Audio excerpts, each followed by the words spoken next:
after Musa alayhi salam, he vanquished the magicians, and he all the magicians, they fell prostrate in front of Allah subhanahu wa ta'ala. Fir'aun was beaten, and his ploy had come to naught, his ploy had come to zilch. And then he said now, instead of recognizing and accepting that Musa alayhi salam was sent by Allah subhanahu wa ta'ala, and he is a divinely assisted prophet, um, he began making stories to say that the magicians that hatched a plan with Fir'aun, etc., with the sorcerers, and they hatched a plan to remove him from power, etc., etc. So Musa, Fir'aun, was at a conundrum. He didn't know what to do. So he said, all he done is he threatened, and he said, look here. And he also mentioned he was too afraid to threaten Musa alayhi salam directly, because he knew, he could see, he understood that this is not an ordinary person. This is not an ordinary person. This is something out of the ordinary. So that's why he says, سَنُقَتِّلُ أَبْنَاءَهُمْ وَنَسْتَحْيِي نِسَاءَهُمْ وَإِنَّا فَوْقَهُمْ قَاهِرُونَ.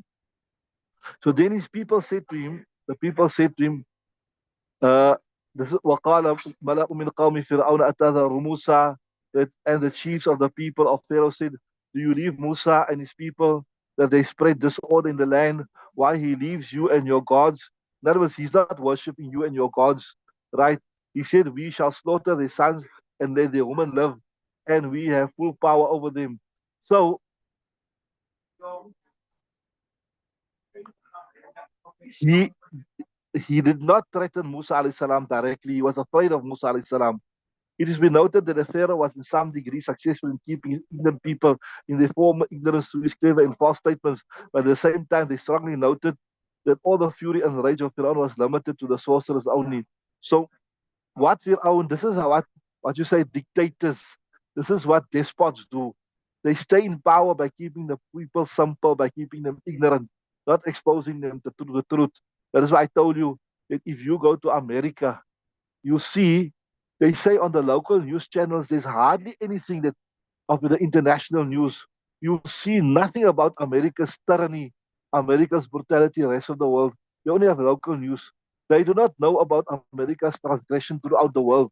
They know about the countries that America is bombing. They do not know about the countries that America is invading, where they're looting, pillaging, and stealing. So this is how these people, the same power, they keep the masses ignorant. The moment the masses are educated, and the moment the masses, they know what is happening, that is when they will revolt. He did not dare say a word against the Prophet Musa alayhi salam. So yeah, what Mufti Sahib is saying is that all the threats, this was actually directed at the sorcerers. It wasn't directed against Musa alayhi salam. Right? This is obvious from the following statement. That's why they said, and how do we know that this was directed to the sorcerers? It wasn't directed to Musa. They said, أَتَذَرُ مُوسَى وَقَوْمَهُ لِيُفْسِدُوا فِي الْأَرْضِ. Are you leaving Musa and his people لِيُفْسِدُوا فِي الْأَرْضِ, so that they may cause corruption in the land? وَيَذَرَ آلِهَتَكَ, when he left your God. In other words, Musa alayhi salam is not worshipping your God. So Pharaoh had no convincing answer to this question. He only said, سَنُقَتِّلُ أَبْنَاءَهُمْ وَنَسْتَحْيِي نِسَاءَهُمْ وَإِنَّا فَوْقَهُمْ قَاهِرُونَ. He had no answer, so he was deflecting. He said, we will kill the sorcerers, because he was too afraid to speak against Musa alayhi salam. According to commentators of the Holy Quran, Pharaoh tried to satisfy his people by saying that by killing their males and leaving the women alive, he shall totally eliminate them with a period of time. The woman shall be spared to serve his people as maidservants. In fact, Pharaoh was so frightened by the miracle of Musa alayhi salam, that even at this occasion, when he was threatening to kill all the men of the Israelites, he could not utter a single word of threat against Musa and Harun alayhi salam. Subhanallah. So they saying here that this سَنُقَتِّلُ أَبْنَاءَهُمْ وَنَسْتَحْيِي نِسَاءَهُم, it could refer either to the sorcerers, or it could refer to the Bani Israel, that we will kill all the men and we will kill all the children, but we will leave the woman so that the woman can serve us, so that the woman. But he was too afraid to say a single word against Musa alayhi salam, because he saw now that Musa alayhi salam is a true prophet. He was a true prophet. Whoever adopts taqwa and fears Allah Ta'ala is feared by all human beings and spirits. Subhanallah. So we learn from this here that when a person has taqwa in his heart, when a person has taqwa in his heart, when he has taqwa in his heart, and he fears Allah subhanahu wa ta'ala, then he will not fear creation. It's not possible that a person can have two fears in his heart. He can have the fear for creation, he can have the fear for Allah Ta'ala, and he can have the fear for creation. If you've got the highest degree of fear of Allah Ta'ala, then you will not fear creation. And Allah Ta'ala will make it as such that when you fear Allah subhanahu wa ta'ala, Allah Ta'ala will make it as such that the creation and the makhluk will fear you as well. That the creation and the makhluk will. So the above statement of Pharaoh's people, even when he abandons you and your gods, makes us understand that Pharaoh himself used to worship other gods, even though he claimed to be the god of his people. So Pharaoh, he said, Ana Rabbukumul A'la, I am the greatest Rabb, I am the greatest God.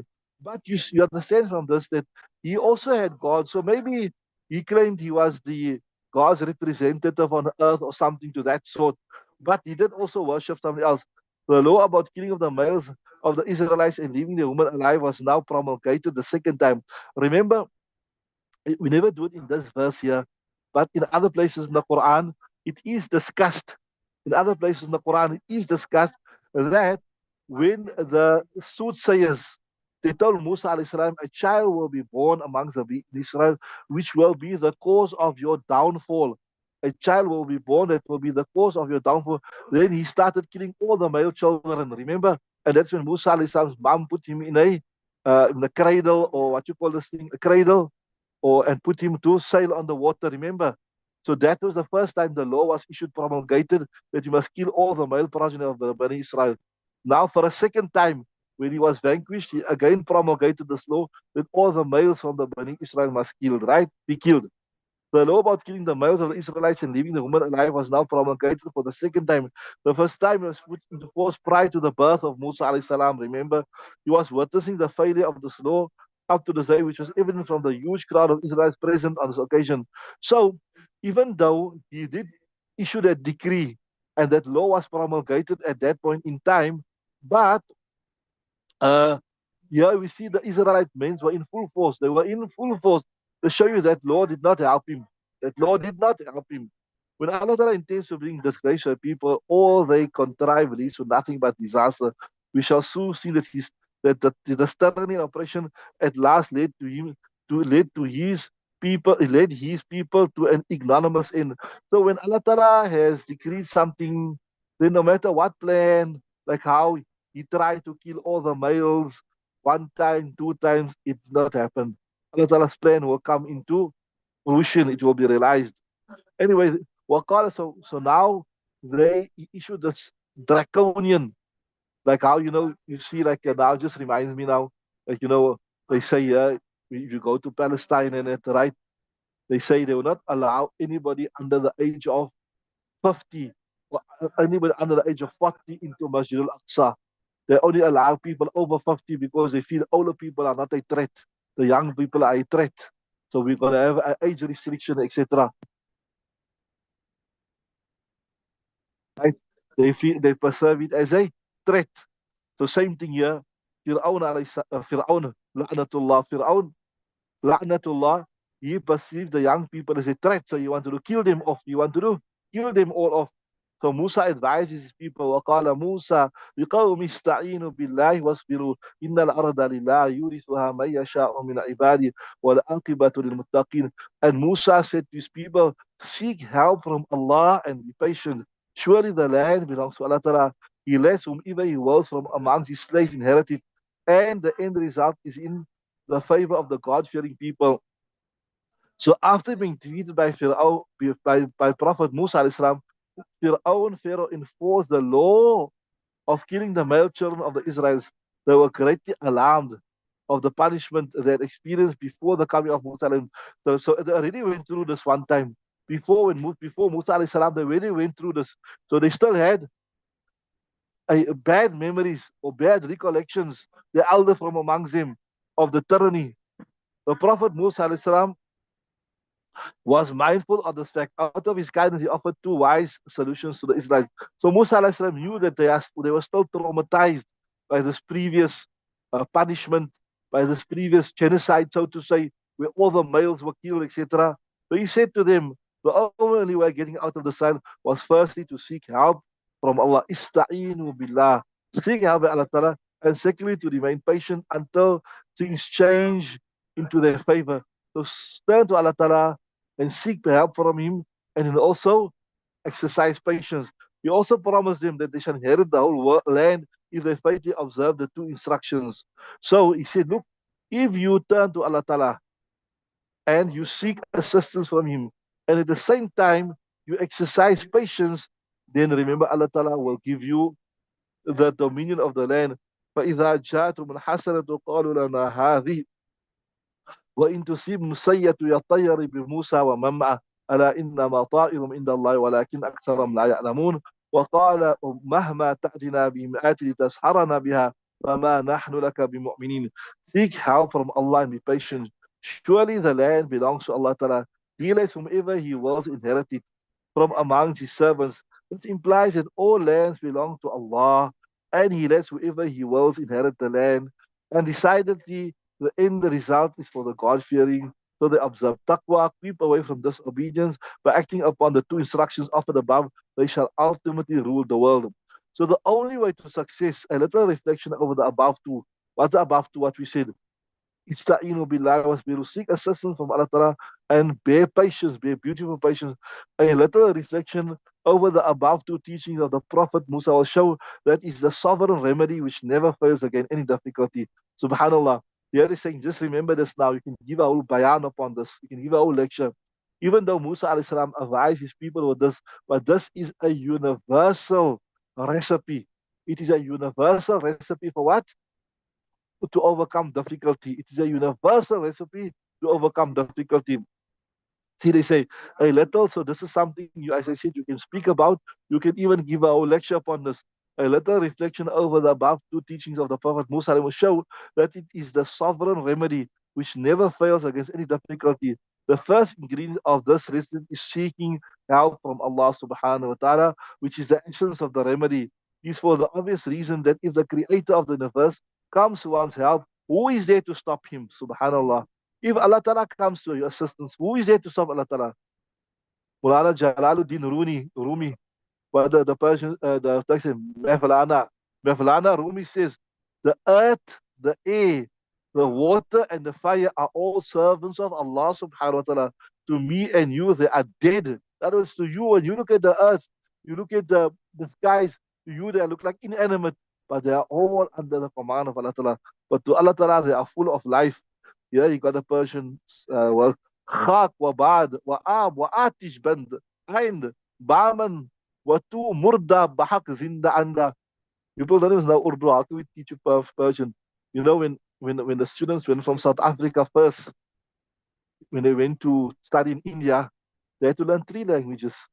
In the Darul Ulooms in India, the medium of communication was Persian, Farsi. So they had to learn Urdu, that was a normal language people spoke, and they had to learn Persian because a lot of the kitabs in Persian, and they had to learn Arabic.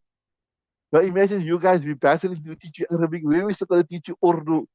Somebody was telling me, one Molana was telling me the other day, hey, you teach the people Urdu there in the madrasa, you know, there's so many books of our elders, our Kabir in Urdu. I said, Molana, you are battling to teach him Arabic, how are we going to still teach him Urdu? We're battling to teach him Arabic, how are we still going to teach him Urdu? The ulama of India, Deoband, they done a lot of work. They've a lot of, even like, look at this, I mean, just look at this. The Shara, you see the Shara I'm using here. This is in Urdu, yeah. A lot of the stuff you'll never get in the Arabic book. You'll never get it in the Arabic book. So you are at a disadvantage if you don't know Urdu. You either, maybe when you finish your studies one day, we can teach you Urdu, inshallah. But now you must get Arabic right first. Anyway, this is Persian. But Jalaluddin, he said, the earth, the air, the water, and the fire are all servants of Allah subhanahu wa ta'ala. To me and you, they are dead. To us, they appear to be dead. But to Allah Ta'ala, they are full of life. In other words, when you come into the obedience of Allah subhanahu wa ta'ala, then Allah Ta'ala will make all of them subjugated to you. It's reported in the hadith, when this is something beautiful. Like when Allah Ta'ala wants to do something, right? Listen to this. They don't have the Arabic here, but when Allah Ta'ala wills to do something, everything serves in favor of that purpose. Therefore, nothing is more powerful against an enemy than seeking Allah's help with all sincerity of one's heart. Simply uttering out some formula of word or seeking help are not enough. So in other words, just mouthing some dua, etc., etc. That is not good enough.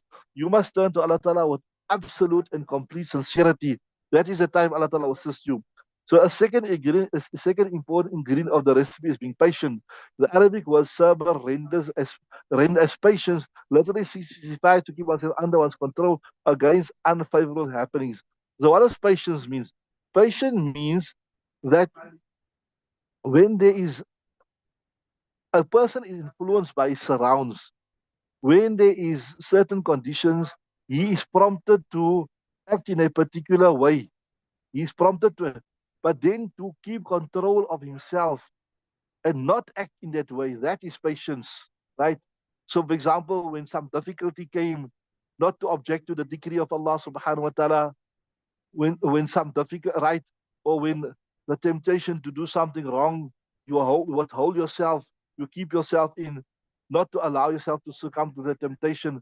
That is what we're saying, patience. That is sabr, to keep control your emotions, to keep control your, to keep in check your emotions, and to see that it's in line with the Shariah all the time.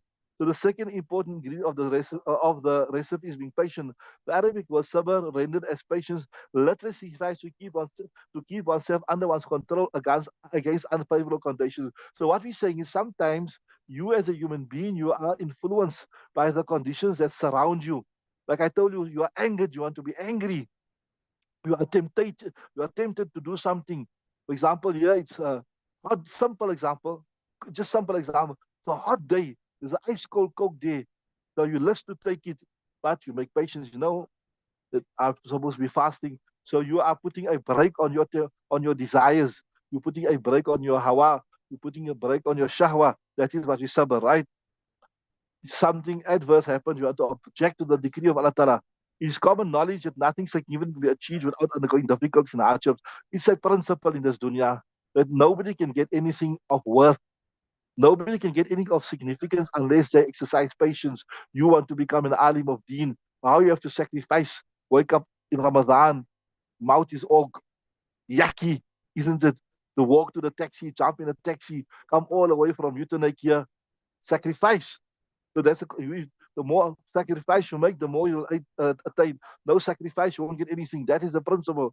One who really prepares himself to face hardships is generally successful in most of his objectives. So if you are ready for the slog, you are ready to put your shoulder to the wheel, then you will be successful, right? The Holy Prophets in the tradition, no greater blessing has been given to anyone than patience. That is the greatest blessing a person has been given, is to exercise patience. The greatest blessing you've been given can be given is to be able to control oneself under all circumstances and not to succumb into the temptation of the day. Mulana Nazim is here. We'll stop there. We'll break. We'll continue. Same link, inshallah.